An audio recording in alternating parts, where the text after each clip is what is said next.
Alexandre Weiss, bonjour. Jérémy, bonjour. Donc, tu es éditeur de jeux, auteur de jeux, basé dans les Landes. Alors, normalement, en tant que Toulousain, je râle un petit peu, mais là, je ne dirai rien aujourd'hui. Oui. Avant d'arriver justement sur la partie jeu, si j'ai bien compris, si je me trompe pas, tu as été ou tu es encore, je sais pas comment on dit, docteur en histoire contemporaine, c'est ça? Oui, c'est ça. Bon, on l'est toujours. Hein. Une fois que tu as le titre, tu l'as. Mais donc, oui, je fais des recherches et je suis historien. Ouais. Oui, et donc tu as, avant de créer ta chaîne, ton entreprise, tu étais, alors, je crois, tu as été professeur de français en Chine, c'est ça? Tu as fait un peu le tour du monde ou... Ouais, j'étais professeur de français langue étrangère. Puis après, je me suis dit, bah, tiens, si je reprenais mes études. Alors, à 27 ans, j'ai repris mes études. Me suis lancé en histoire. Hein. J'ai commencé la licence 1 par correspondance pendant que je travaillais autour du monde, Mexique, en Chine. Et puis voilà, de fil en aiguille, je suis devenu docteur en histoire sur des sujets qui me passionnent, quoi. Voilà. Et à ce moment-là, tu étais déjà joueur? Ah bah, joueur depuis toujours, oui, oui. Quand j'étais petit, voilà, j'étais assez solitaire, mes parents bougeaient beaucoup. Et du coup, j'ai appris à jouer à plusieurs, mais tout seul, en fait. Voilà, donc avec tous les petits jeux de société que je pouvais trouver ou rassembler. Et je jouais, oui, oui, tout le temps. Oui, quel genre de jeu un peu tout t'avais une appétence pour tous les genres ou il y avait quand même certains genres qui revenaient plus? J'avoue, je pense que le côté historique m'a toujours plu parce que je me rappelle quand j'étais tout petit, je faisais des arbres généalogiques des dieux grecs là, et avec un Cassius Belli, j'avais eu la moitié du jeu les Diadoques et que on n'avait pas trop les sous, du coup j'avais pas eu l'autre, donc j'avais inventé l'autre moitié, je m'étais fabriqué ma carte de la Méditerranée sur du liège et je bougeais les petites punaises colorées et je jouais comme ça, donc ouais, je pense que l'histoire m'a toujours attiré, ouais. Oui, Cassius Belli, qui est une revue pour un magazine qui était notamment, c'était plus les jeux de rôle et les jeux de figurines, c'est ça, hein, si je dis pas de bêtises. Alors là, moi, c'est des souvenirs de quand j'étais vraiment petit. Je m'en fie à tes souvenirs, à toi, parce que je sais plus. Ça aussi, j'ai vu, tu es passé par la phase, ou je sais pas, tu l'es toujours, jeu de rôle. Oui, ah ben oui, ben des jeux de rôle. En fait, j'ai fait un Berlin 18, j'avais 11 ans. Le grand frère d'un copain du collège, il nous a fait faire une partie. Et depuis, oui, on est arrivé au club jeu de rôle de Dax quand on était au lycée. Bon, mais heureusement hein, qu'il y avait ça. C'était peut-être notre seule activité, donc jeu de rôle, jeu de rôle, jeu de rôle. Puis après, on a quitté un peu le jeu de rôle parce on nous a amené aux grandeurs nature. Et ça a été, bon, c'était super, quoi. Ça fait 20 ans que j'organise des grandeurs nature avec, avec la compagnie du Yucca dans les Landes. Encore un côté très rural, très écolo, éco-responsable, tout ça. Mais voilà, on s'éclate beaucoup dans les jeux de rôle. Et là, on vient de revenir aux jeux de rôle parce qu'en vieillissant, en ayant des enfants, on a moins de temps pour faire du grandeur nature, du coup, de nouveaux jeux de rôle autour de la table, Murder Party, tout ça. Oui, oui. D'ailleurs, grandeur nature, c'est souvent associé, alors il y a du médiéval fantastique évidemment, mais c'est souvent associé à des représentations historiques. C'est ça aussi que tu essayes de retrouver dans ces Là, moments-là? là non, là dans nos grandeurs nature, donc c'est du média Medfan évidemment, mais nous on y met de l'actualité dedans et on va dire, on pose des situations politiques et on n'en parle pas. Donc par exemple, pendant la grande bataille sur le mariage pour tous, là, la loi sur le mariage pour tous, nous on a fait un pays où l'hétérosexualité était interdite. Du coup, il y avait que des gens homosexuels qui venaient par deux. Et voilà. Et les gens se faisaient leurs conclusions sur le bien fondé d'interdire des choses ou pas. Voilà. Oui, Et c'est-à-dire que... Oui, vas-y, vas-y. oui, voilà. Et nous, on fait pas de discours, quoi. On pose la chose et basta. Oui, il y a pas de...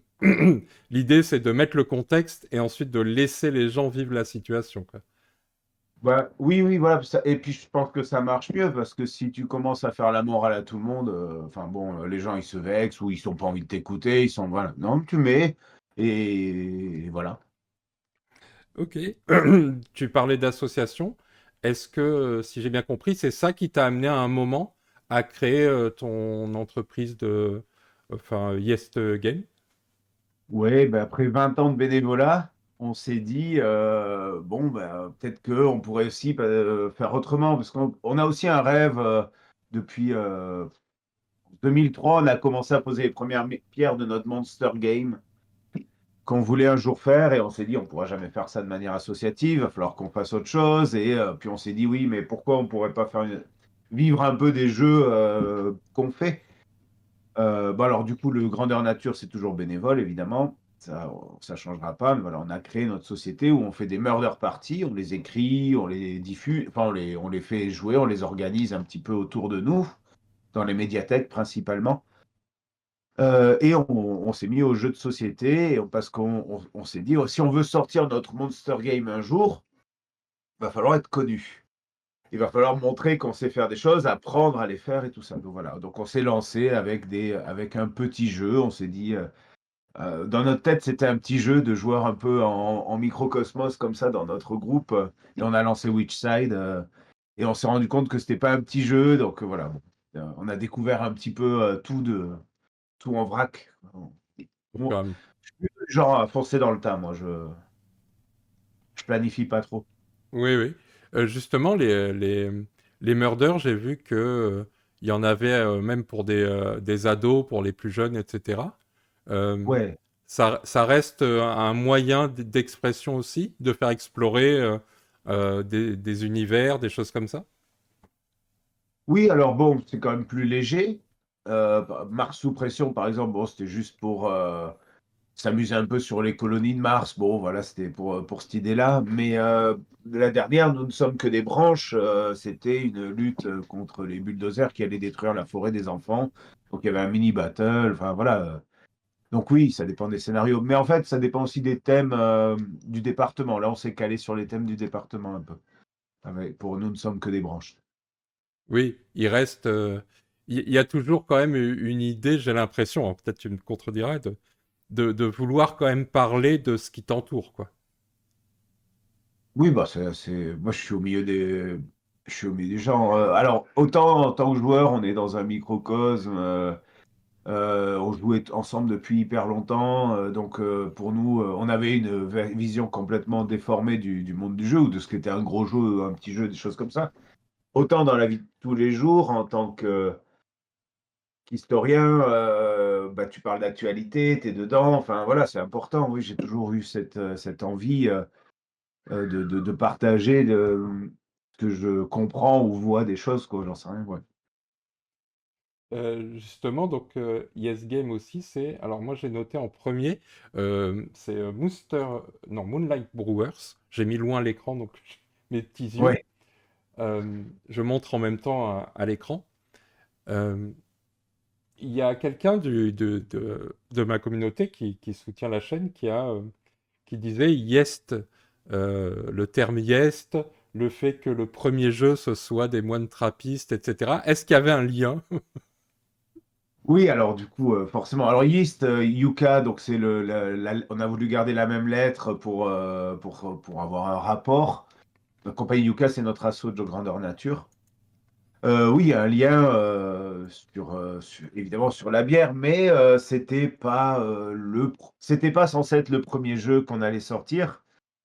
Quand on a sorti Moonlight Brewers, le print and play, hein, le premier, c'était plus sur une blague, une frustration, je pense. J'étais allé dans un bar à jeux avec Witchside et j'avais passé une soirée d'ennui total où personne n'avait même daigné vraiment essayer Witchside, mais s'était éclaté sur un jeu où tu avais des petits pions et tu étais de la plage sur le sable et tu devais lancer un dé pour courir jusqu'à la mer et revenir.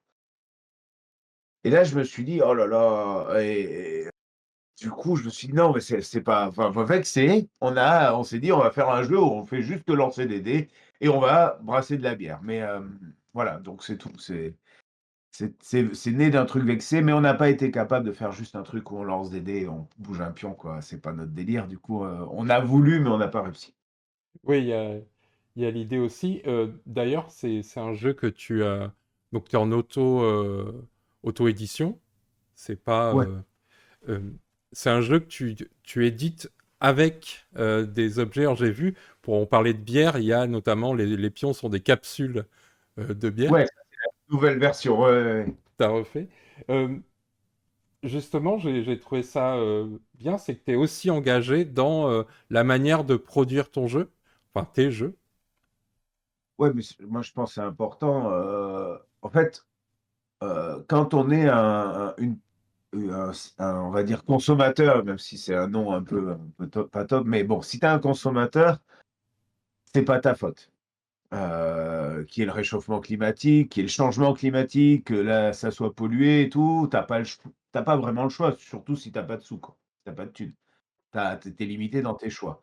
Après, quand tu passes du côté producteur, même si nous, Yes Games, on est insignifiant et tout ce qu'on fait n'a aucun impact à l'échelle planétaire, évidemment, mais tu prends quand même une responsabilité. C'est-à-dire, tu proposes ce que tu produis d'une certaine manière et les gens qui veulent prendre ce que tu produis sont obligés d'accepter ce que tu leur proposes s'ils veulent ton jeu, par exemple.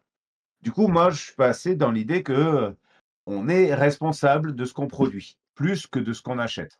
Donc, c'était hors de question de collaborer avec tout ce qui détruit l'environnement, détruit notre environnement, notre maison, détruit le futur de mes enfants, des enfants des autres, hein, bien évidemment. Enfin, voilà, c'était hors de question.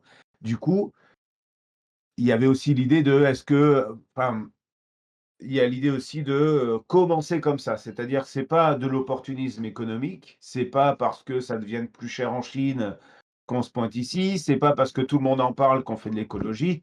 Nous, en 2006, 2005 peut-être déjà, on avait récupéré des poubelles, des grandes poubelles qu'on mettait dans notre camion. On faisait le tri sélectif dans des champs et on allait tout ramener à l'autre bout. Et personne n'a jamais été au courant de ça, à part les gens qui étaient sur place. Voilà. C'est pas de la com, quoi. Ça a toujours été quelque chose d'important, quoi.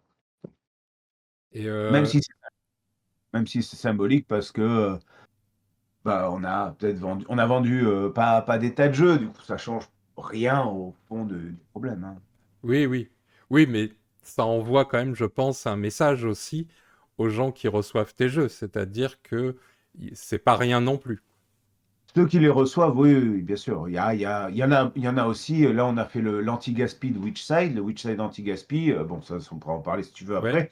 Et il y a des gens qui le prennent juste parce que c'est le premier jeu anti-gaspi qu'ils aient vu et que ça leur parle, quoi. Voilà. Ça parle aussi. Justement, quand on discute avec tout le monde, et notamment au sujet de produire des jeux, de les fabriquer, on voit que c'est assez complexe. Comment tu as réussi, toi, à pouvoir fabriquer tes jeux euh, pas loin de chez toi? Parce que je crois que c'est à un périmètre de 50 kilomètres à peu près, c'est ça? C'est ça. Mais alors, déjà, c'est pas parfait. Euh, Parce que pendant les premiers jeux, on devait quand même faire venir des cubes d'Allemagne. Et donc, c'est ce qu'on précisait. Il y avait 5%, je crois, du poids du jeu. Bon, je ne sais plus exactement les chiffres, mais tu vois, c'est quand même assez dérisoire. Les vignettes venaient vers Nantes. Maintenant, elles vont venir d'à côté. Enfin, tu sais, c'est un truc progressif. Euh, je pense que la question, elle est, est-ce que je veux les choses clés en main ou je me dis que je veux quelque chose, je le fais. Enfin, je le fais, je le conçois, je le crée, je le développe.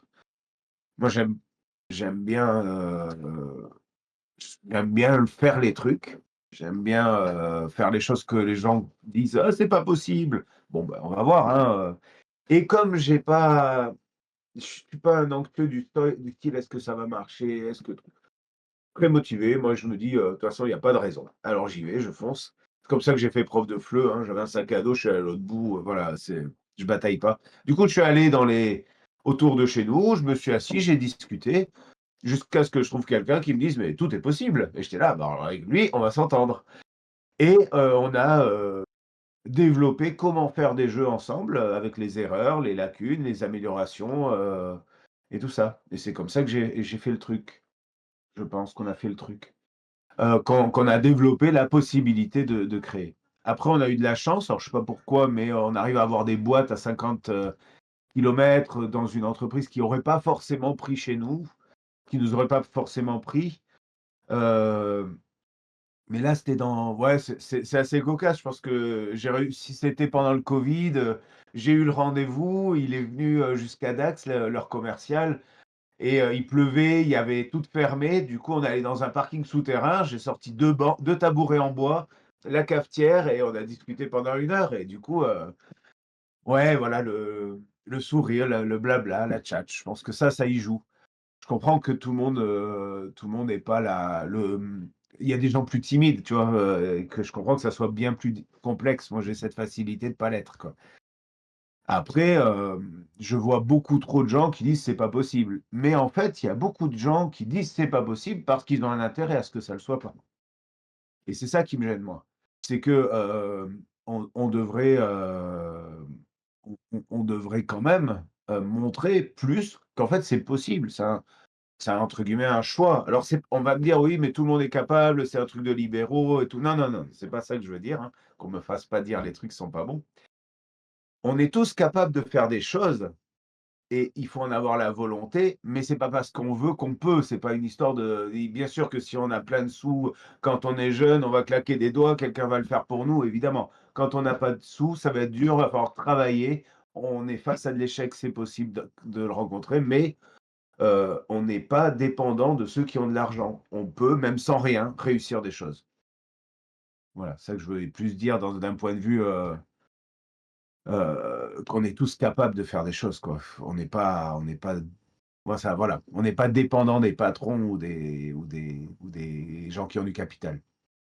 Oui, j'ai même l'impression dans l'anecdote que tu nous racontes que c'est l'humain qui l'emporte en fait. C'est le fait d'avoir été, de faire la relation et de discuter euh, Ouais, en face bah, qui... c'est ça qui peut compenser. En fait, si tu pas d'argent, si tu pas de réseau, Heu, du coup, tu es obligé d'avoir le reste, c'est-à-dire, du temps, parce que ça prend beaucoup de temps et une sorte de capital social, enfin de capacité sociale et de la motivation. Après, parce que je pense que le bagou peut se remplacer par la motivation. C'est-à-dire qu'on peut être très réservé, mais déterminé et discuter, quoi. Mais oui, il faut rencontrer des gens, il faut trouver quelqu'un d'autre qui est curieux, qui a envie de faire quelque chose qui le change de son ordinaire. Mais ça, il y en a plein partout. En fait, c'est ça que je veux que les gens comprennent, c'est que la solution est forcément à côté de chez eux. Euh, Ça me fait penser, je sais pas si tu as un peu suivi dans le monde du jeu, mais il y a une entreprise du coup enfin une entreprise, une usine de fabrication de jeux qui se lance, si je dis plus de bêtises, de mémoire, hein, je crois que c'est vers Nancy, si je dis pas de bêtises. Je sais pas si tu as suivi ça et qu'est-ce que tu en penses? J'ai vu qu'il y avait une levée de capital de 6 millions d'euros ou un truc comme ça. Hmm. J'en pense que, ce n'est pas par la concentration du capital et des systèmes et des trucs productifs, des lieux productifs, que l'on solutionne, les problèmes, écologiques et sociaux. Je pense que c'est plutôt par la décentralisation de la production, afin que chacun puisse avoir de quoi vivre autour de chez lui, dans sa communauté, dans son village, dans son département et que, remplacer une concentration capitaliste, à l'autre bout du monde par une concentration capitaliste locale, on va dire, ne va pas vraiment changer toutes les choses. Ils vous auront sûrement des labels, évidemment, mais les labels, est-ce que ça fait tout? Est-ce que c'est pas juste une question de sous? Voilà, je pense que, c'est quand même mieux que d'aller en Chine, c'est quand même mieux que d'aller en Pologne, mais après ça reste quand même, une concentration des moyens de production et moi je milite pour le contrôle individuel et enfin local des moyens de production. Justement, comme tu parles de production locale, j'imagine que même si tu as trouvé des solutions, tout n'est pas faisable ou tout n'est pas accessible. Euh, du coup, est-ce que ça t'a contraint dans ta créativité? Est-ce que tu as dû faire, je sais pas, le deuil de certaines idées ou au contraire, tu as trouvé des solutions pour pas faire le deuil de certaines idées? Alors du coup, pour les premiers jeux évidemment, on a été surpris et du coup on a dû, couper des choses ou, faire avec. Mais après, sachant ce qui était possible, on l'a intégré directement au niveau créatif. Mais on a pu faire ça assez vite, en fait. Donc oui, on ne peut pas faire de plateau de jeu. On peut pas avoir de plateau, parce qu'il faut contre-coller, faut que ça soit épais. On peut pas faire ça localement. Mais bon, ben, on fait autrement. Avec Witchside, on a des tuiles assez fines qui se retournent, voilà, des choses comme ça. Et, et cette contrainte, elle arrive quand même à te permettre de t'exprimer dans tes jeux. Est-ce T'arrives. que c'est vraiment une contrainte ou est-ce que c'est plutôt, un besoin d'imitation, des créateurs par rapport à ce qui existe partout? C'est-à-dire je grandis en voyant des jeux, ils ont tous des plateaux, ils ont tous des figures, ils ont tous des standards qui sont imposés par, bah, ceux qui dominent le secteur et les usines qui ont été, fabriquées en Chine et on nous dit: «On ne sait pas faire des jeux en France». On ne sait peut-être pas faire ces jeux-là, ces jeux avec ces standards-là. En fait, si tu te sors de ça, est-ce que la créativité est vraiment bloquée par ça? Je pense pas. C'est juste qu'il faut se libérer un peu de tout ce qu'on a vu et après tu peux créer facilement. Enfin, je pense pas que ce soit vraiment compliqué. Heu, les standards, c'est imposé par les dominants, on va dire, en général, en gros, pour caricaturer et par l'habitude. Mais l'habitude, elle est quand même venue de quelque part, hein, quand, il y a eu cette délocalisation générale des jeux au début des années 2000. C'est là quand même que petit à petit, en Chine, on a commencé à imposer les standards. Je me rappelle il y a, 25 ans, les jeux, c'était du carton fin, c'était enfin ça gênait personne, hein, pourquoi aujourd'hui ça serait devenu impossible de faire des jeux comme ça? Et ça me fait penser à. Il y a pas longtemps, j'ai parlé d'un jeu que j'ai découvert, mais qui au Mexique est en train de devenir populaire alors qu'il était mal vu. C'est un jeu qui a été, qui est venu des prisons mexicaines. En fait, c'est un vieux jeu qui date. Alors, je ne vais pas dire de bêtises là, mais qui ressemble un peu au jeu des chevaux pour chez nous, mais qui date en fait de l'époque. Enfin voilà, d'il y a 2000 ans, je crois, si je dis pas de bêtises. Et effectivement, dans les prisons, or, il y avait des. Il n'y a pas de plateau, il n'y a pas tout ça. Ils arrivaient quand même à faire ce jeu qui, depuis, s'est popularisé. Tout le monde y joue, même les enfants, parce que c'est un jeu qui, en fait, est un peu stratégique, un peu. C'est bon, je parlais du jeu des petits chevaux parce qu'il y a un peu ce système-là. On retrouve la même chose, puisque l'idée, c'est de s'échapper de prison, évidemment. Ah oui. Mais il y a un côté avec des dés, de faire des calculs, etc., assez complexe. Donc effectivement, quand on a envie de créer, en général, euh, on trouve quand même des solutions, quoi. Beh, j'étais même pas au courant de ce jeu-là, donc j'irai voir ce que c'est. Merci. Mais Je- oui, tu peux toujours trouver des solutions. On a j'ai visité des prisons, j'ai visité Kronstadt, par exemple, la prison, enfin qui s'est un peu transformée aussi en prison après, du temps des bolcheviks et après les prisons bolcheviques, à Saint-Pétersbourg et on voit des jeux d'échecs, qui ont été fabriqués sur du tissu avec des cailloux, enfin des choses, oui, tu te débrouilles pour jouer, et d'ailleurs, on a eu, la difficulté avec un auteur qui avait un jeu super, mais pour le produire, c'était compliqué parce qu'il suffisait de tracer des traits dans le sable pour y jouer, quoi et d'avoir des bouts de bois. Mais son jeu est génial, mais c'est compliqué de voilà. Mais en fait, oui, tu peux toujours créer des choses géniales avec peu de choses. euh, Hop, on en revient à Witchside. Ouais. Euh, Et c'est un peu comme ça que je vais avouer quelque chose que je t'ai découvert parce que je te connaissais pas. Alors j'avais vu un article euh, dans la presse il y a quelques mois et donc j'avais mis de côté en me disant tiens ça a l'air intéressant. Et puis en cherchant sur un sujet, est-ce qu'il existe des jeux qui parlent du prolétariat, je vais dire le gros mot comme ça, mais qui parlent en fait des ouvriers et pas de la pose d'ouvriers, mais qui parlent vraiment de la lutte ouvrière. Et en fait, j'ai l'impression, je sais pas si t'es le seul, mais en tout cas, t'es un des rares. En tout cas, moi, c'est comme ça que j'ai compris Witchside. Est-ce que tu peux nous en parler de ce jeu? Bah, oui, Witchside, je pense que c'est le seul, qui propose cette immersion sur ce sujet, de ce point de vue-là.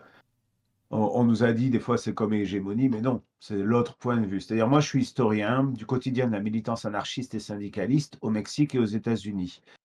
Donc je suis dans un courant où on voit l'histoire par le bas, c'est-à-dire au quotidien des gens. C'est les petites actions qui font les grandes choses et pas juste les grandes dates, les grands hommes et tout ça. Moi je suis de l'autre côté. de l'histoire, on va dire, ou du récit Yes. historique. Donc, Witchside, c'est ça, c'est un jeu quand même où on pose des ouvriers, mais la différence, c'est qu'on est l'ouvrier, c'est nous. On est une petite famille, en fait, de migrants qui débarquent à New York, et on va devoir survivre.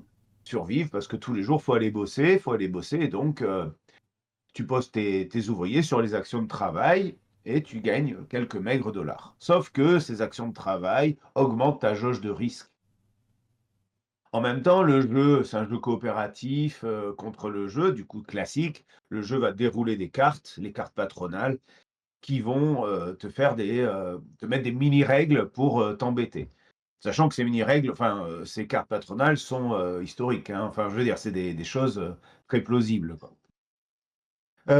Et ces cartes, pour lutter contre elles, il va falloir aller aussi sur le plateau de jeu pour faire des actions politiques qui vont te permettre de gagner de l'agitation anarchiste, de l'agitation syndicale, des grèves et du sabotage. Ça, c'est tes ressources que tu vas jouer contre les cartes. Sauf que faire ces actions te fait augmenter ta menace policière.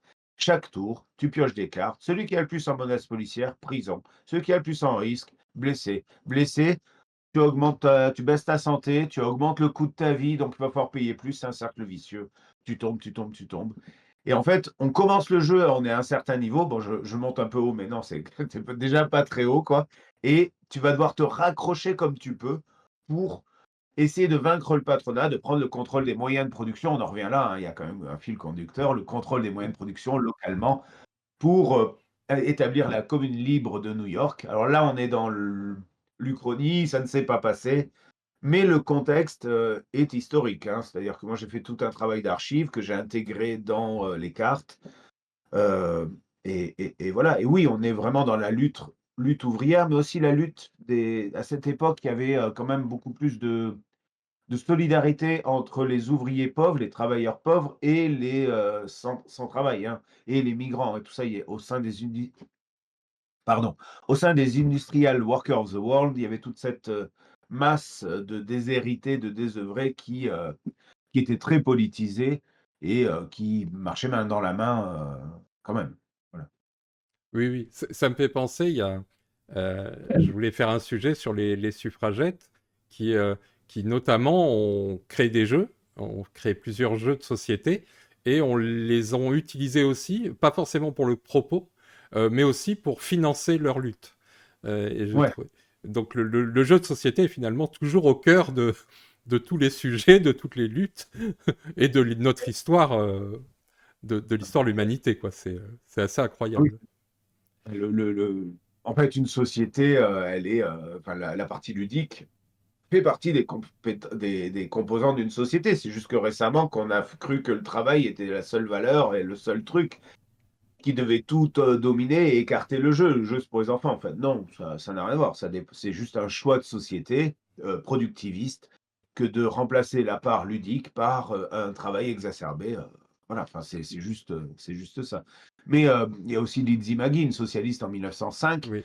qui a créé un jeu pour lutter contre les grands propriétaires, les grands capitalistes et les loyers. Et ses loyers, c'est aussi une question, il faut payer son coût de la vie, son loyer dans Witchside. Voilà, donc Lizzie Maggie, les socialistes à l'époque, alors il ne faut pas les comprendre comme aujourd'hui.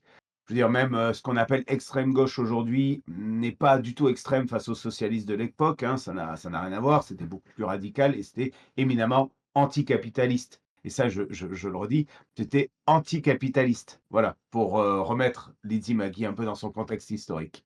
Oui, oui, qui a donc créé The Lance for Games, qui plus tard deviendra le fameux Monopoly, euh, qu'elle a revendu, je crois, 150 dollars, si je dis pas de bêtises, les droits, parce que pour elle, c'était plus important que son jeu se diffuse, son propos, plutôt que de gagner de l'argent avec.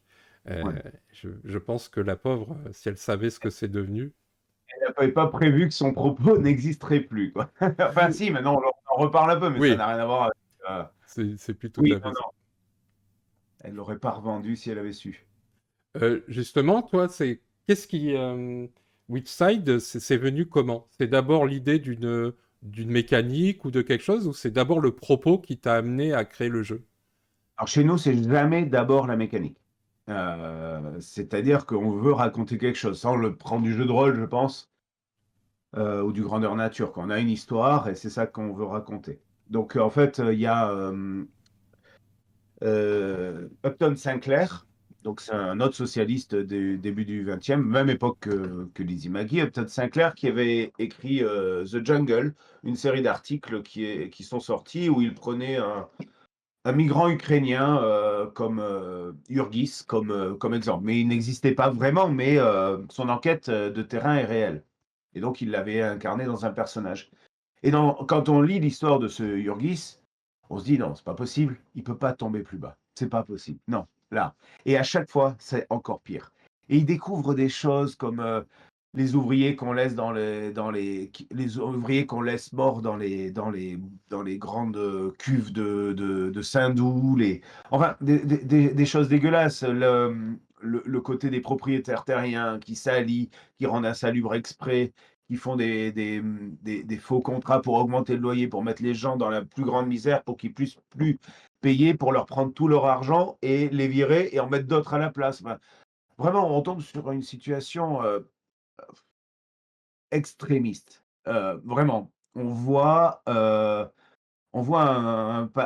les employeurs, les propriétaires, les capitalistes sont des extrémistes. C'est ça qu'on lit dans ça. Et c'était pas de l'hallucination parce que ça a donné lieu, enfin, ça a fait un scandale aux États-Unis quand il a révélé son enquête, hein, Sultan Sinclair. Et donc, moi, je suis tombé dessus et je me suis dit, mais c'est ça notre jeu. La chute perpétuelle en essayant de se raccrocher tous les jours dans un petit peu d'espoir aux branches. Et là où on a inventé, c'est que les ouvriers peuvent gagner. Tu vois. C'est là. Oui, oui. Oui, mais c'est vrai que je trouve ça fort de tout de suite avoir vu le côté justement coopératif où le jeu c'est ça, c'est celui qui vient nous contraindre avec des obstacles permanents et contre lesquels il faut trouver des solutions, s'y adapter et essayer de vaincre, quoi. Mais pour la petite histoire, on avait un peu en horreur, nous, les jeux collaboratifs, personnellement, en tant que joueur. Et il s'avère que notre premier, on va dire, jeu sérieux qu'on a fait, c'est un coop, quoi. Et nous, on n'y jouait pas, on faisait plutôt du nous, ce qu'on aime beaucoup, c'est la fausse coop, hein, le Respublica Romana où tu dois faire tenir le truc, mais il faut bien avoir les autres, c'est rigolo, quoi. Ça, on aime beaucoup. Mais et donc là, on s'est retrouvés, mais on n'avait pas le choix, en fait. On voulait, parce que j'ai un co-auteur, hein, pour ce jeu-là, on voulait faire, ressentir ça, bah, alors c'était une coopération, quoi. Ouais, ouais. Il y avait pas le choix. Justement, aussi bien dans je vais remontrer le visuel de la boîte, aussi bien dans l'objet jeu ou le produit, je vais le dire comme ça grossièrement, le propos, la manière de fabriquer le jeu, de le proposer aux gens, on sent que c'est pas dans les standards du secteur ludique, enfin du marché, on va dire les mots. Euh, Comment toi tu as réussi quand même à y faire sa place? Est-ce qu'il a fonctionné? Est-ce que tu as dû faire peut-être, je sais pas, des, euh, des compromis peut-être pour qu'il existe ou Des compromis, non. Des non? polémiques, oui. Heu et des astuces. Disons qu'on est arrivé, on a débarqué avec ce jeu, on avait fait Moonlight Brewer en financement participatif pour voir un peu comment ça marchait vite fait. On avait fait Brutal Tender, un échec total en financement participatif aussi, juste, c'était une blague pour dire Which Side Are You On? C'était de la pub, une idée peu des pires idées qu'on ait eues. Bon, c'est pas grave. On se lance là-dedans, on a besoin de 10 000 €, on n'a pas d'argent pour faire de la pub, on n'a rien et voilà. On se lance, on fait du bruit un peu partout, ça marche pas trop, enfin ça avance pas assez. Enfin, on voit les gens nous disent: «Ouais, elle est morte la campagne», parce qu'on connaissait pas les courbes, hein, à cette époque et tout ça. Et du coup, moi, je me lance dans quelques polémiques parce que je vois qu'on me traite de crypto, syndicaliste, de je sais pas quoi, donc je me lance dans quelques petites polémiques, ça fait du bruit, les gens ils en parlent, donc voilà, un peu de visibilité, c'est utile. Donc ouais, ça c'est un compromis peut-être, j'ai fait des polémiques à la con, moi j'en sais rien. Ou les gens ont fait des polémiques et moi j'ai sauté dessus, j'en sais rien trop, je me rappelle plus en plus. Et après, mais c'était pas suffisant et arrivé à la moitié, on va dire, à la moitié, j'ai pris, tous les adresses mail de tous les syndicats d'Europe de l'Ouest Et j'ai envoyé des mails. Et je leur ai dit: «Voilà, faut soutenir la cause, blablabla, blablabla». Ça, du coup, bah, il y a eu un petit boost qui a sauvé la campagne et après les gens l'ont pris. Donc, il y a eu cet appel, qui a été répondu, hein, voilà, donc des syndicats, du LR, des enfin, non, lutte ouvrière, du LO, Lutte. pardon, pas LR. Ouais, c'est plutôt ce bord-là, on va dire, plus, on reste dans les voilà, plus ce bord-là qui est venu nous soutenir, hein, qui a soutenu le jeu. Ça a permis qu'on le produise. Alors ça a été un combat, ça nous a pris 1 an à le produire, on savait pas, il y a eu des erreurs, d'où l'anti-gaspi, hein. Il y a eu des trucs qui il y avait des camaïeux de couleurs, ça plaisait pas aux gens. L'imprimeur a tout refait, ça allait, on a tout gar et les écolos qui nous soutenaient nous ont dit: «Vous avez pas tout jeté», on a tout gardé et on a fait un anti-gaspi, 3 ans après, 2 ans après, je sais pas. Mais on a réussi à le sortir et au final, si on va sur Board Game Geek, le jeu est noté 8,8 avec, près de 60 notes pour 600 jeux vendus. Donc il y a une personne sur 10 qui s'est dit: «Je vais aller mettre une note» et on les connaît pas tous, hein, pour préciser. C'est et enfin, il est super bien noté. Il y a des super retours. On est allé au Flip, là, l'année dernière. Les gens, alors nous, on n'est pas hyper ponctuels, tu vois? On n'est pas hyper, cadré, c'est plus on vient du monde associatif, un peu enfin voilà, bon bref.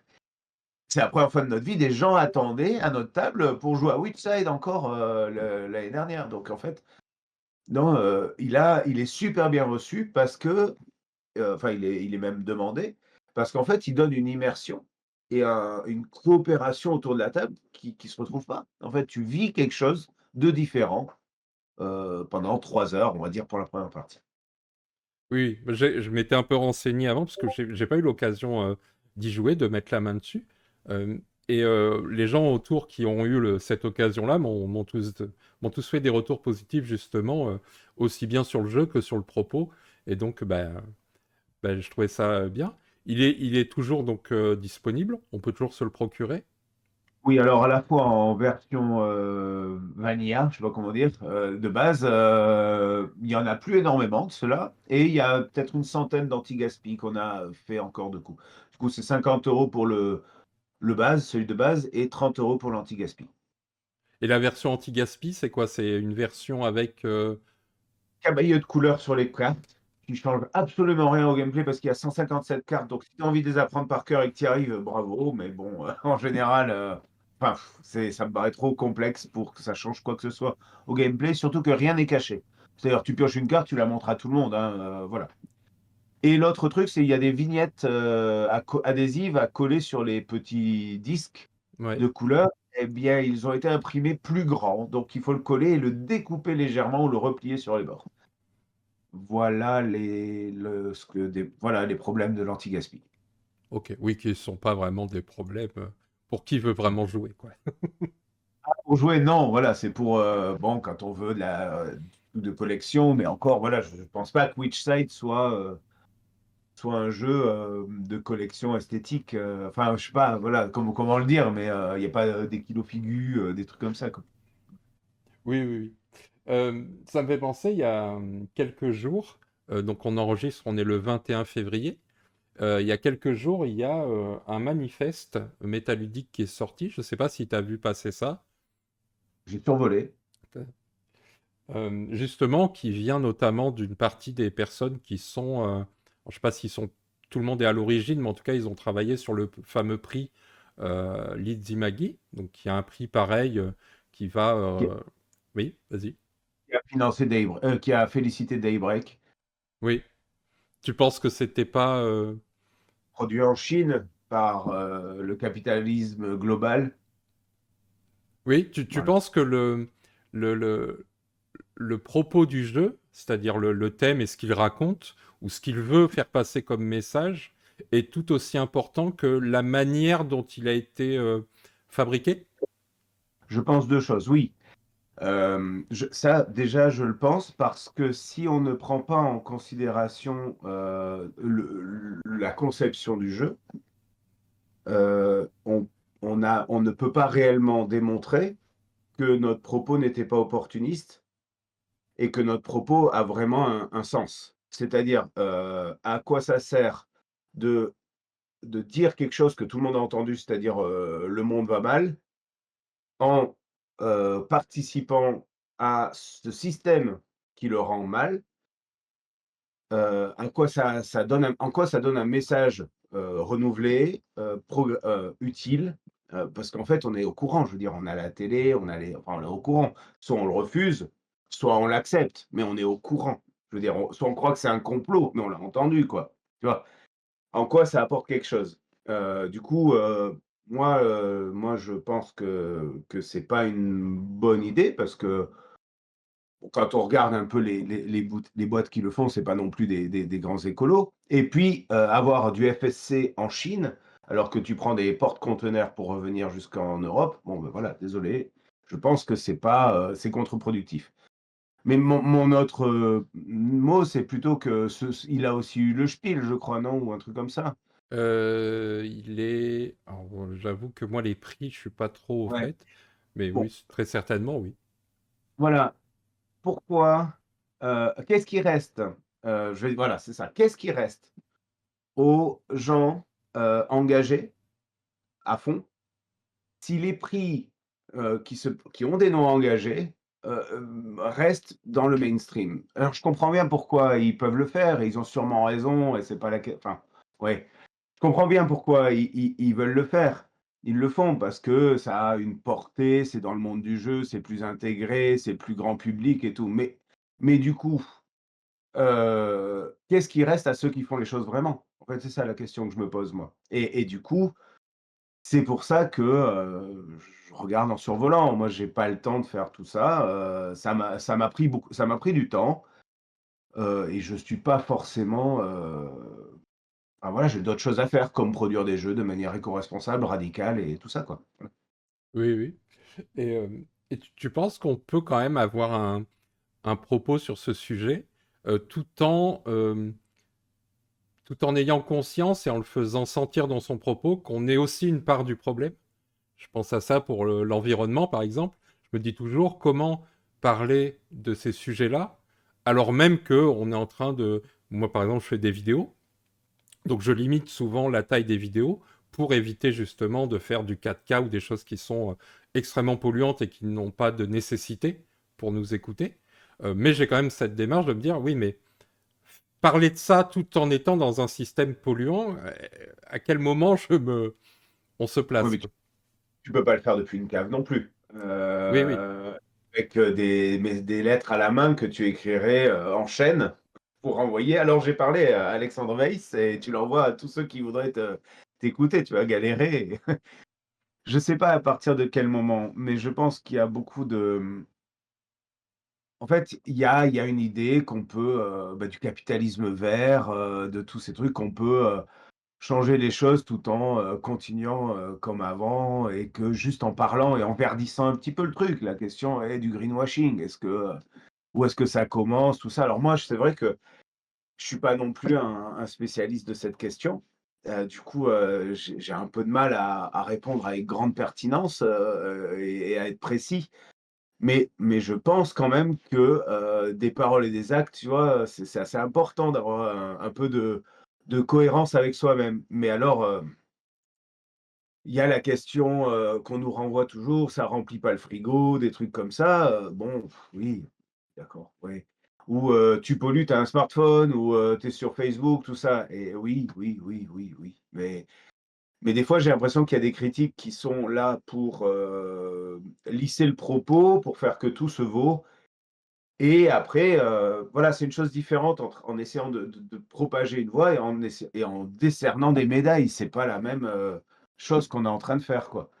Bonnie and Clyde, du coup, ouais, alors là, pour le coup, on est encore dans quelque chose.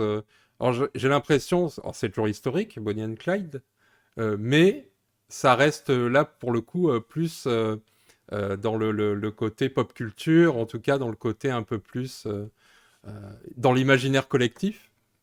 Ouais, oui, ouais, on parlait de compromission, je pense que dans ma tête, à l'origine, c'était, je vais essayer de faire un truc un peu plus grand public, parce que sinon on n'en vivra jamais. Tu vois, il y a quand même cette démarche, hein, on y réfléchit, quoi. Oui, qu'est-ce qui peut nous permettre de, nous faire vivre en faisant la gamme, Witchside?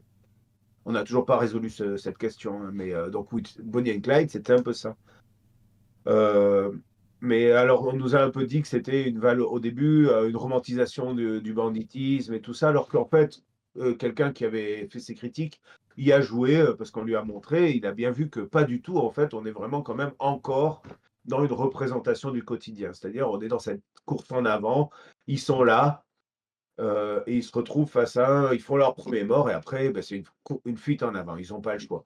Donc, en fait, on n'est pas vraiment, oui, il y a ce côté, c'est un peu esthétique, c'est un peu joli, c'est un peu pop, tout ça, ces trucs, mais on raconte quand même, une histoire, de, la Grande Dépression, où, les braquages sont minables, hein. Tu gagnes 2 $, 3 $, tu vois? C'est des choses comme ça, où ils sont pas très bons, en fait. Pourquoi on se rappelle de Bonnie and Clyde? C'est parce que Bonnie écrivait des poèmes et qu'elle les envoyait à la presse, parce que sinon c'est pas non plus, c'est pas Al Capone qui a pas «rayonné» entre guillemets, non, mais quand même marqué, son temps, quoi. Eux, c'est, la mise en scène par Bonny. C'est pour ça qu'on a mis une jauge amour, que dans le prologue, il faut écrire des poèmes pour pouvoir sortir, enfin des choses comme ça, quoi. Quand même, on essaye. Donc voilà, et puis on s'est dit qu'on allait essayer les jeux solo, et puis en festival avec en duo, ça marchait bien, donc on s'est lancé un peu là-dedans, voilà. Oui, oui, et ça m'amène. Alors, pardon, hein, je profite parce que tu as justement, je trouve, une démarche assez pertinente. Et il y a quelques polémiques qui sont sorties, là, notamment, il y a la Famiglia, je sais pas si tu as vu, si tu vois J'ai vu. quel jeu. Et Ouais, en Italie, justement, ça a un peu fait polémique sur le propos du jeu, c'est-à-dire pas ce qu'il raconte, mais dans quelle situation il met le joueur ouais. dans le jeu. Toi, tu en penses quoi? Est-ce que c'est quelque chose que tu réfléchis quand tu crées tes jeux, justement, de Alors à quelle place tu veux mettre le joueur? alors déjà oui, et je les comprends très bien dans, les Italiens dans cette polémique. Moi, ma compagne, est mexicaine, donc on a des enfants, il faut aller là-bas, et bon, les cartels au Mexique, ça rigole pas. C'est pour ça que j'ai jamais fait de jeu dessus non plus, hein, parce que c'est pas une blague. Heu, alors je pense que oui, il faut parler des choses, dures aussi, hein, il y a pas de souci. Mais il faut pas le alors, je pense qu'il y a quand même un certain sérieux. Alors j'ai pas joué à la Famiglia, moi quand je l'ai vu, je me suis dit: «Tiens, eux, on va pas leur faire de polémique». En fait si.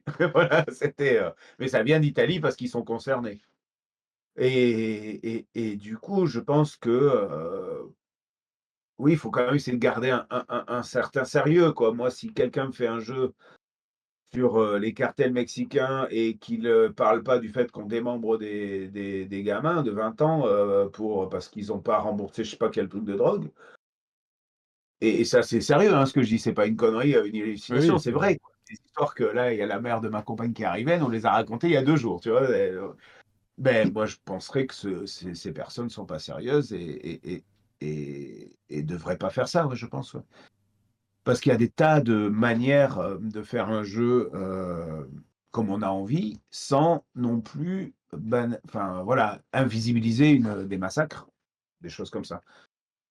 Mais c'est pareil aussi dans l'histoire. Je veux dire, les jeux d'histoire, qu'est-ce que c'est? C'est souvent des wargames généralement, et est-ce qu'on prend, enfin, c'est super, on va conquérir de l'Ouest, oui, on tape des petits cubes, d'Indiens, tu es là, oui, bah, alors c'est plus des Indiens, enfin voilà quoi. Enfin oui, il y a plein de questions. Pourquoi on peut pas faire des jeux en prenant la chose sérieusement, quoi, tout simplement, tout en étant ludique, hein. Witchside, c'est un jeu, c'est pas, une moralisation ou un cours d'histoire. Non, c'est ludique. On n'est même pas obligé de lire les archives. On a les infos, on joue, quoi, et on peut tout à fait faire ça avec tous les sujets. Des vrais jeux, pardon, entre guillemets, des jeux ludiques où on s'amuse tout en n'édulcorant pas, le propos, quoi, voilà.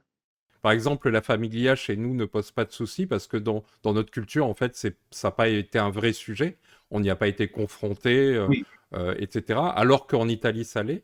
Et est-ce qu'il faut justement se dire, bah non, la Famiglia, partout, il faut le traiter de la même manière et donc il aurait fallu à la base en faire un jeu déjà préparé à ça, ou euh, prendre en compte les différentes cultures et se dire, bah, ce jeu-là, peut-être qu'on l'amènera pas là-bas. Alors Alors moi, je vais reprendre un terme du début du XXe siècle. Je suis un grand partisan de l'humanisphère, comme, disait De Jacques. Du coup, l'idée, l'idée, c'est quand même qu'on est tous humains. Alors, on a nos réalités et tout, mais on vit quand même ensemble, entre guillemets, même si on ne se connaît pas, et donc on interagit dans tous les cas. Donc, tout ce qu'on fait va avoir une répercussion. Et si on prend en considération chaque humain et chaque culture, on va dire, c'est que, et qu'on veut parler d'eux, en fait.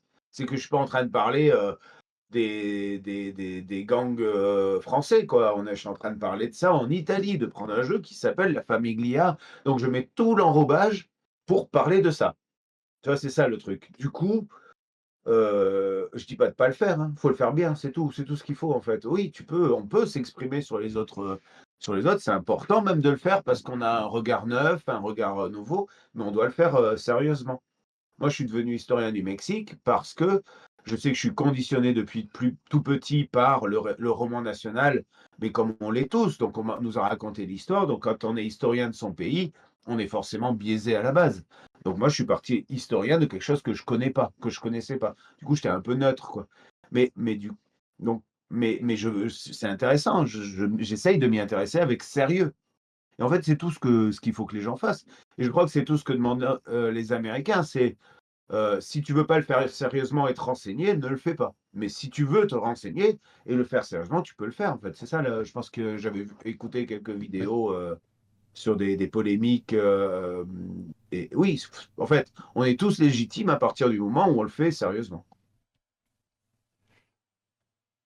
Et en parlant, hop, euh, de choses sérieuses, en ce moment, il y a, donc je répète, hein, on est le 21 février au cas où les gens regarderaient cette vidéo plus tard. Il y a une chose sérieuse qui est sur Ulule, donc une nouvelle campagne de financement pour Oniria.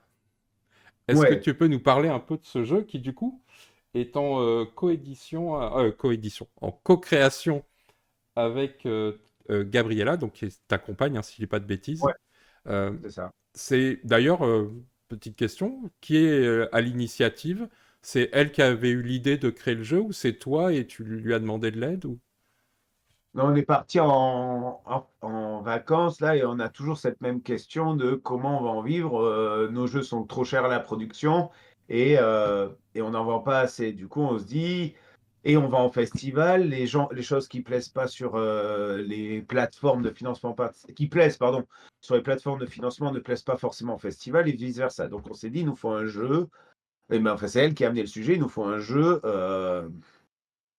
plus petit dans son amplitude, dans son ampleur et plus facile à produire et plus facile à vendre. Donc en fait, donc c'est à son initiative et avec notre fils, on a bataillé, on a essayé pour, d'occuper le trajet de voiture, comme ça. Petit à petit, donc petit à petit, on l'a créé, donc on a eu le concept dans le voyage. Après, un peu plus tard, quand on a fait une tournée de festival, ma compagne et moi, on était on a ensemble, on était au bar à bière, on va dire encore, et on a fait les sorts. Après, on a des copains qui sont venus nous faire un peu de retour, et voilà, le jeu s'est créé comme ça, quoi. Donc, non, non, c'est pas, C'est voilà. c'est un jeu de pli, c'est ça? Un jeu de pli Ouais, et... c'est un jeu de pli stratégique dans le sens où il y a une des joueuses qui incarne la Sonia Dora.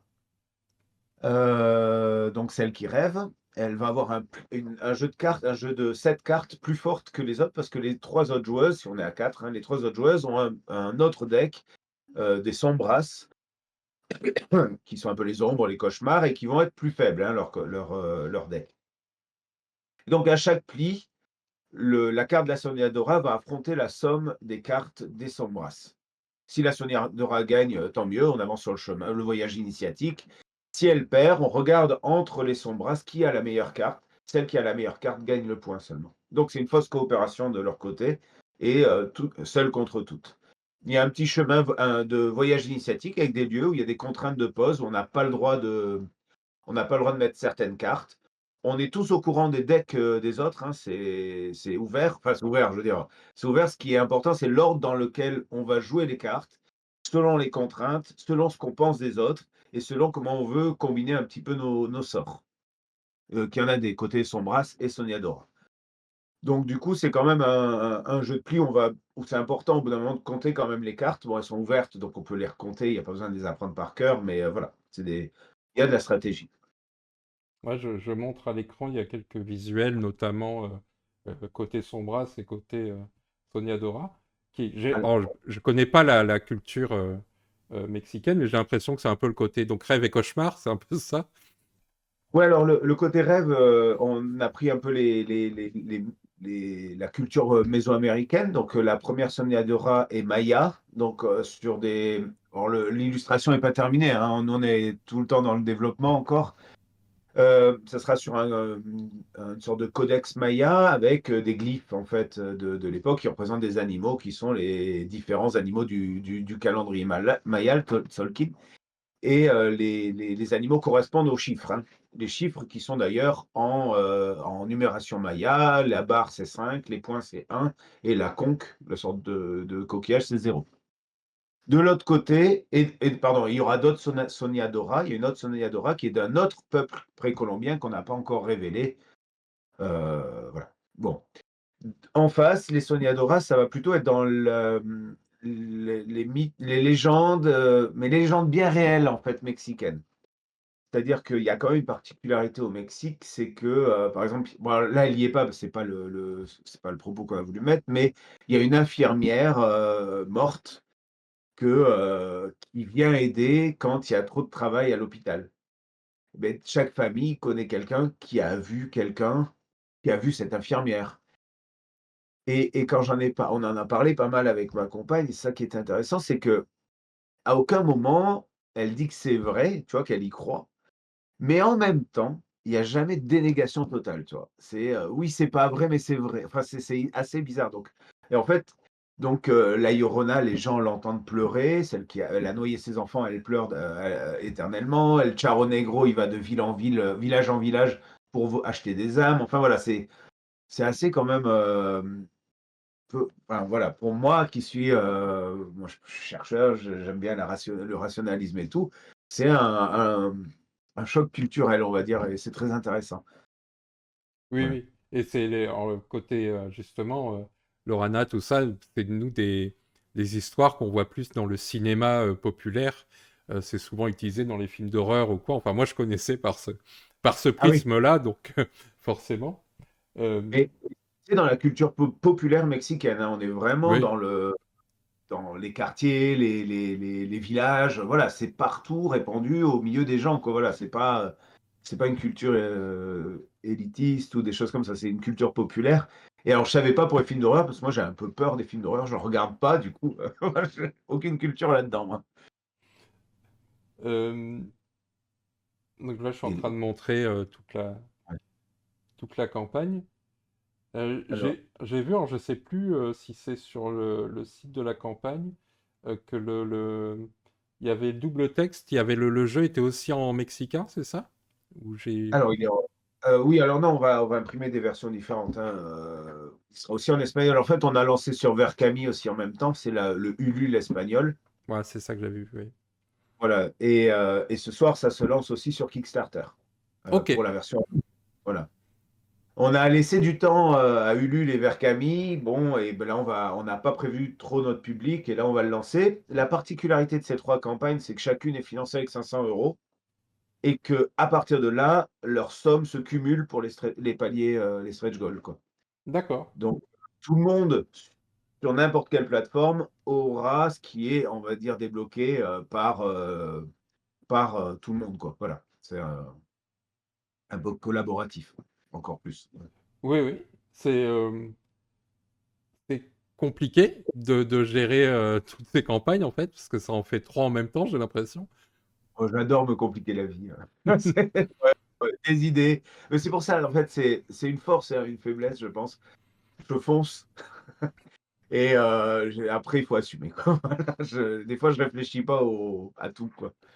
Alors Ouais. après, je fais des pansements, je rabiboche, tout ça. C'est pour ça que des fois, les gens vont peut-être se dire, tu sais, sur notre com, ils vont se dire: «Mais c'est peut-être pas très suivi, peut-être pas tout le temps, Oui, il y a pas enfin voilà, c'est assez brut, on va dire, c'est pas, Oui, ouais. oui, c'est une proposition globale. Oui, voilà, c'est ça. Alors j'essaye, hein, de canaliser les choses pour que ça reste enfin que ça reste cohérent. En fait, c'est cohérent, on fournit les jeux, on livre les jeux, hein. C'est plus chaotique, on va dire, voilà. Par exemple, là, on a aussi fait 3 campagnes coup sur coup. Donc on avait Moonlight Brewer en novembre, on avait Bonnie and Clyde Roadmap Through History, le supplément de Bonnie and Clyde qui a super bien marché en janvier. Et on a, Oneria et en fait, on s'est dit qu'on allait faire plusieurs campagnes, rassembler l'argent pour essayer de produire, pour essayer au moins de gagner un peu sur les frais de port ou gagner un petit peu sur, enfin sur les frais de port pour les gens après, ça pas trop et puis nous pour gagner un petit peu sur, la découpe ou des choses comme ça. Oui, Bon parce ça c'est encore que oui, ouais, c'est vous qui faites l'assemblage. Enfin, c'est ouais. chez toi, quoi. Ah ouais, ça du coup, ouais, c'est ma mère, même dans sa cave. Ouais, c'est assez familial, hein, c'est assez familial et c'est des une famille et des amis, hein, voilà, le Willis Games. Pour ça que des fois, au début, on s'était même pas dit maison d'édition, tu vois? C'est on nous l'a mis en fait, on nous a mis le titre parce qu'on éditait des jeux, mais après ça aurait été maison d'auto-édition peut-être. Mais alors des fois, on nous compare à ce que devraient faire des éditeurs, mais est-ce qu'on est vraiment un éditeur traditionnel? Familial, c'est amateur? Non, c'est quand même pas amateur parce qu'il y a c'est sérieux, enfin je sais pas, voilà, mais du coup, c'est on navigue entre beaucoup de choses, voilà. Mais le truc qu'on fait, des fois, même s'il y a des retards, des erreurs, on va jusqu'au bout de tout ce qu'on fait. Comme par exemple avec Bonnie and Clyde, la première version, j'avais une mauvaise idée. Je pensais qu'il fallait faire un petit livre des règles pour que ça rentre dans la boîte. Sauf que livre des règles était tout pourri, mais vraiment. Donc on a réimprimé, on a envoyé à tous ceux qui le voulaient, quoi. Et voilà, donc on a pris sur, voilà, ça c'est, on a pris sur nous et tout, mais voilà, on va jusqu'au bout des trucs, même si des fois on est un peu chaotique. Euh, Est-ce que tu parlais d'aller dans des festivals ou quoi? Ton moyen de diffusion, ou je sais pas comment dire, mais de toucher le public et de proposer tes jeux, ça reste au niveau bah, du déplacement. Tu te déplaces en festival et tu proposes tes jeux à cet endroit-là? Ou est-ce que tu as un distributeur ou tu es dans le circuit boutique, entre guillemets, dit plutôt classique? Alors on a tout et rien à la fois. Déjà, donc on a les financements participatifs, mais on se rend compte que c'est plus difficile d'avoir de la visibilité. Pardon, d'avoir de la visibilité qu'autant de Witchside et Bonnie and Clyde. C'est pas notre taux de conversion, par exemple, qui a vraiment baissé, mais c'est, la visibilité, rien que sur le nombre de personnes qui voient la vidéo, ça c'est divisé par 5. C'est difficile d'être visible dans un monde qui a été quand même envahi par, des grosses structures qui ont des gros moyens de pub et tout ça. Donc, on est en train de se dire: «Est-ce que c'est viable le financement participatif?» Oui, non, mais on n'a pas d'argent pour produire, du coup, voilà. Après, on essaye d'aller en boutique, donc on a, commencé par la Nouvelle-Aquitaine. Ça a pas été fructueux. Il y a des gens qui font confiance, qui essayent, qui tentent, tout ça, mais il y a aussi des boutiques que si c'est pas Asmodée ou BlackRock, qui veulent pas.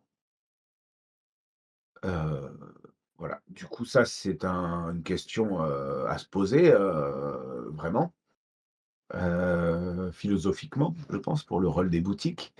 Je pensais, voilà. Moi, je pensais que ça allait être plus simple, surtout après plusieurs années. Bon, on va continuer à persévérer parce que je me dis que d'année en année, en nous voyant renvoyer un catalogue, ils vont se dire: «Ah tiens, ils existent encore, ça veut dire que ça doit marcher quelque part». Bon, j'en sais rien.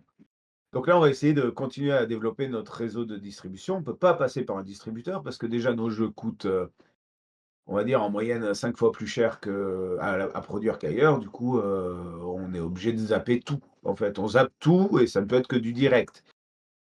Techniquement, il faudrait même peut-être, enfin les boutiques, on gagne très peu sur les boutiques, hein, même en direct. Donc il y aurait pas moyen d'intercaler un distributeur. Après, il y a notre site internet, mais il faudrait qu'on ait un beau site internet qui marche. Ça, il faut qu'on bosse là-dessus. Et la dernière chose, c'est les festivals. Donc on a beaucoup écumé, d'abord les Landes. L'année dernière, on a eu la chance d'être nommé au trophée écoludique, du Flip, ce qui nous a, entre guillemets «forcés» à sortir de chez nous et à aller au Flip et ce qui nous a forcés à nous rendre compte que les gens aimaient nos jeux, tu vois?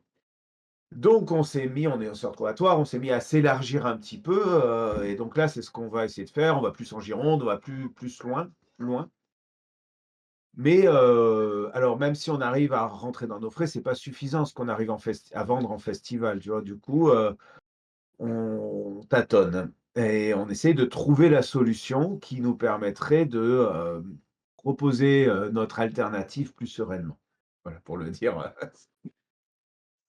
Il y a des boutiques, par exemple, ou des revendeurs qui voient cette vidéo, ils peuvent te contacter pour... Ah ben, on serait très content de leur répondre, oui, oui, bien sûr, oui. En fait, il y a quelques boutiques qui nous font confiance. Bah, déjà, notre entourage, hein, les boutiques autour de chez nous, ont nos jeux, heureusement.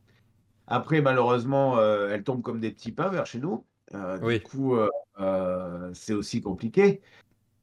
Après, là où on va en festival, on va dire une fois sur 2 ou 2 fois sur 3, la boutique, en nous voyant, en nous ayant en face, en voyant que les gens jouent, en fait, c'est ça qu'ils regardent.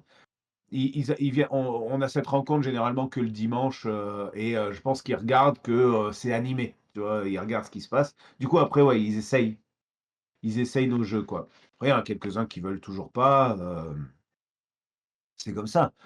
Et de toute façon, on n'a pas la enfin, c'est tout à fait normal de pas plaire à tout le monde. Ça, c'est pas en fait, c'est pas grave, quoi. C Mais s'il y a des boutiques qui sont intéressées, on en a une en Belgique qui nous avait suivis depuis le début et qui prenait nos jeux, par conviction, tu vois? Donc, dès qu'ils ont monté leur boutique, ces gens-là, ils nous ont pris, une grande commande en Belgique. Donc oui, on espère, que des boutiques voudront, nous aider dans notre démarche et joueront le jeu. Voilà. Ils peuvent aller sur Board Game Geek, voir les commentaires et les notes de nos jeux. Je le redis, on n'a pas peur. Ils peuvent aller sur Tabletop Simulator. Tous nos jeux sont disponibles gratuitement et donc on peut les tester avant de nous commander nos jeux.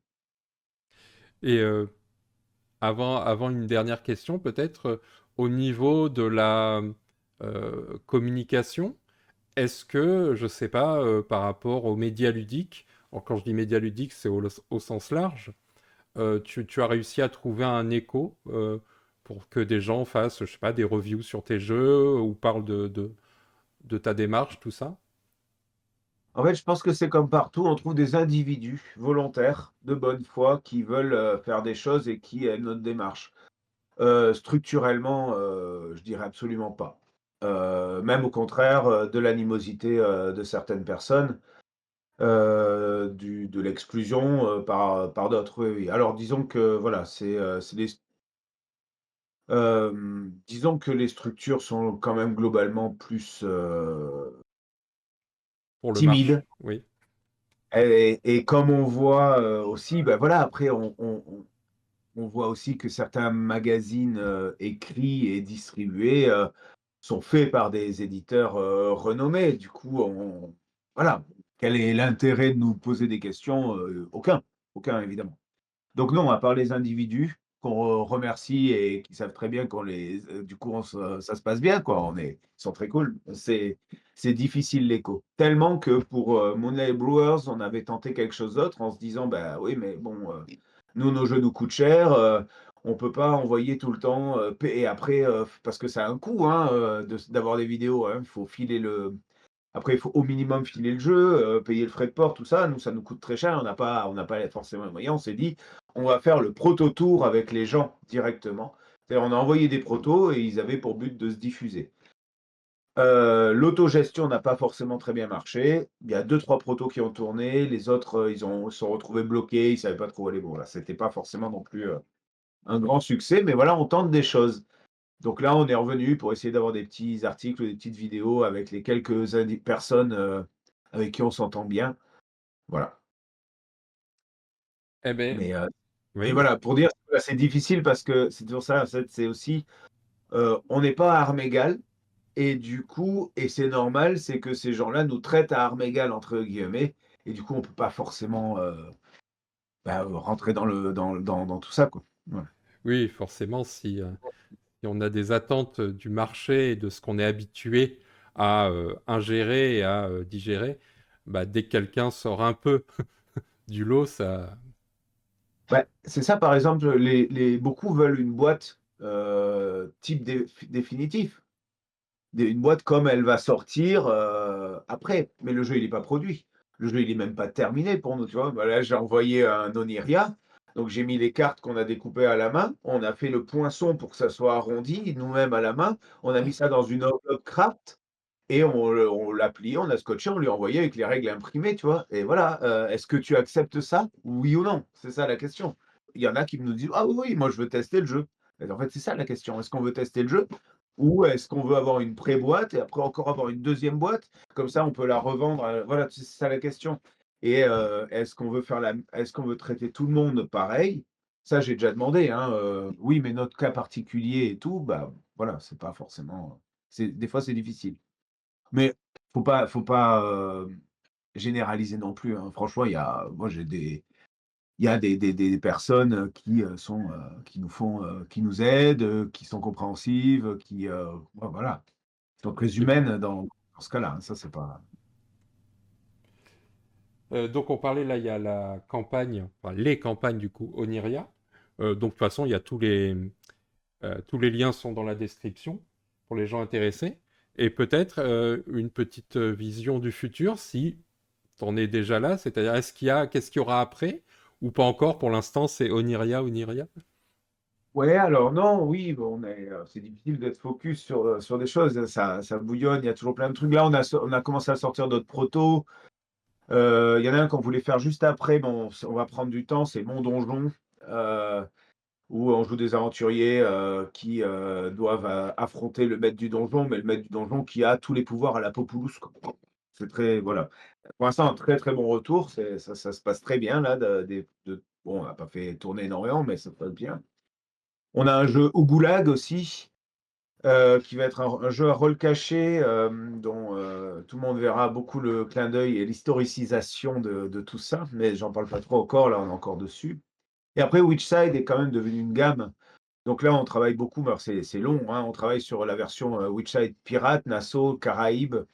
Donc à l'âge d'or de la piraterie, on va jouer des associations de pirates qui vont en coopération tenter de lutter contre l'impérialisme, aider, s'allier avec les esclaves, les libérer, les aider à se libérer, les maraudiers, les peuples précolombiens pour buter les colons hors des Caraïbes. Voilà, un truc comme ça. J'ai un Witchside Mexique sur la révolution mexicaine avec tout autour de la lettre et des choses comme ça. Donc oui, ça foisonne. Tout ce qu'on a besoin, c'est de passer un petit cap pour avoir un petit peu plus de sérénité dans ce qu'on fait, quoi. Parce que c'est vrai que à chaque fois, c'est dur, quoi. C'est dur de faire ces campagnes sans moyens, de faire tous ces trucs. C'est beaucoup de travail. Par exemple, pour Moonlight Brewers aussi, elle avait du mal à partir, à monter. Bon, il y a eu plein de problèmes. On a eu une erreur de prix et tout ça. Donc, on a revu le projet plus bas et tout. Et puis, en plein milieu, on a envoyé avec un backer qui m'a aidé. On a envoyé 1000 mails à toutes les microbrasseries de France et ça nous a sauvé la campagne encore. Tu vois, il faut tout le temps. C'est un boulot monstre, quoi. Et voilà, on aimerait un peu plus de sérénité. Oui, oui. Oui, il y a quand même ce côté où, entre guillemets, il faut un succès. Je mets succès de mitigé, mais un succès quand même pour pouvoir continuer d'avancer, de proposer de nouvelles choses, quoi.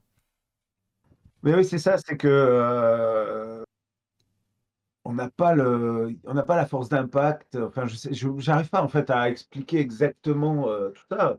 Alors évidemment, on fait des jeux de niche.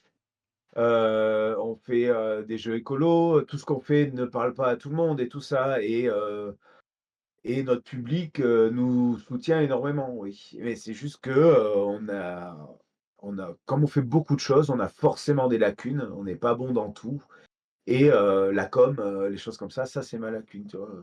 Autant je sais parler aux gens, tu vois? Ça va, mais autant écrire sur, les réseaux, écrire des emails, non mais quelle galère, quoi, quelle galère. Oui. Tu sais, ça fait penser à une petite question. Est-ce que tu trouves que il y a plus de compréhension de par ton projet, ce que tu racontes, etc., ce que tu proposes, ou est-ce que les gens se sanctionnent beaucoup plus vite et plus fort, sans faire l'effort justement de se dire, bon, bah, c'est normal aussi de faire des erreurs et c'est pas grave, entre guillemets, quoi. Après coup, ah oui, après coup, non, non, je pense on est par notre public, on bénéficie d'une certaine compréhension. Oui, patience, de certaine patience. Ou alors ceux qui sont vexés n'en font pas une esclandre comme ils pourraient le faire avec d'autres. Par contre, quand on propose un projet, là, je trouve que c'est plus difficile parce que alors moi, c'est pas mon métier de proposer un projet, de savoir le proposer. Du coup, on tâtonne énormément et on nous rentre souvent dedans, alors qu'au final, c'est juste parce qu'on n'a probablement pas été capable de l'exprimer comme il fallait. Donc, tu vois, à ce niveau-là, je trouve que les gens sont assez durs, tandis qu'après coup, les gens sont assez compréhensifs. Voilà. Oui, c'est un Et c'est problème peut-être de pas les mêmes. code. Peut-être, ah ouais, bon, les codes, ça, c'est un problème d'une vie, hein, ça.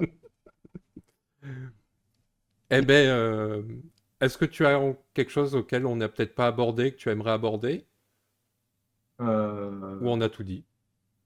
non, mais déjà, moi, oui, je voudrais non, voilà, parce que c'est vrai que des fois, je peux paraître un petit peu, revendicateur, ou, tu sais, je suis dans le oui, c'est évidemment, je me suis bien rendu compte que c'était, concurrentiel et que c'était un combat et que j'ai pas, comme tu viens de dire, j'ai pas les codes. Du coup, je parle vraiment comme je le sens sur le moment. Mais en fait, heu bon, on est des gens quand même très positifs, parce que sinon on n'aurait pas réussi à en arriver on est arrivé là. À chaque fois, qu'il y a un désagrément, on repart de l'avant et tout, et donc nous, ce qu'on aimerait vraiment, c'est que, le monde du jeu, ou non, le monde des joueurs, hein, ou des joueuses nous fasse un petit peu plus confiance et raccorde aussi un peu plus ses paroles, et sa responsabilité qu'ils ont avec la nourriture, par exemple, j'imagine. Moi, nous, enfin, c'est quelque chose qui a beaucoup d'avance sur le monde du jeu. Et qu'ils le mettent aussi sur le jeu, parce que la manière dont est produit un jeu devrait, ou j'aimerais que ça ait, mais devrait avoir plus d'importance. Ça, c'est ce que je pourrais dire. Non, mais si, des ludothèques nous écoutent, nous, notre rêve, vraiment, c'est que tous nos jeux partent en ludothèque et que comme ça, les gens puissent y jouer. Ils aient pas besoin tous de les acheter, hein. Nous, ça nous plairait, ou des groupes de joueurs, des assos. On n'est pas dans le productivisme, hein, dans la production de masse, mais on a besoin quand même de plus de gens qui achètent nos jeux pour, s'en sortir et continuer à proposer des choses alternatives. Voilà. Eh ben, c'est Et je voulais aussi te remercier de ah, m'avoir invité pour cette interview. C'est très sympa.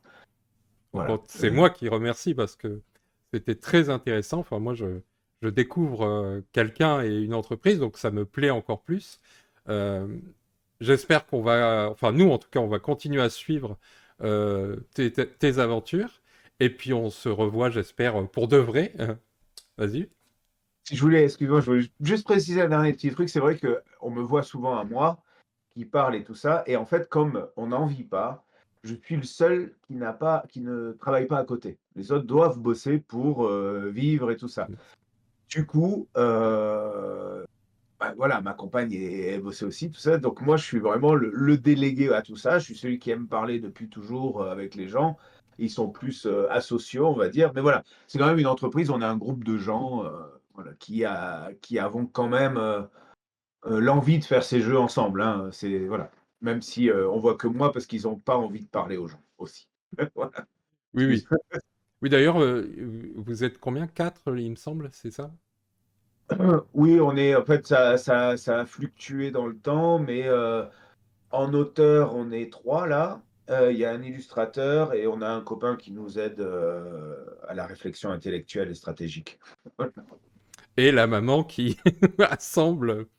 Elle n'assemble pas, elle nous prête sa cave. Les Voilà. gens qui n'ont pas travaillé ne travaillent pas. Ils nous regardent à côté. Eh ben, Alexandre, merci beaucoup. Merci à toi.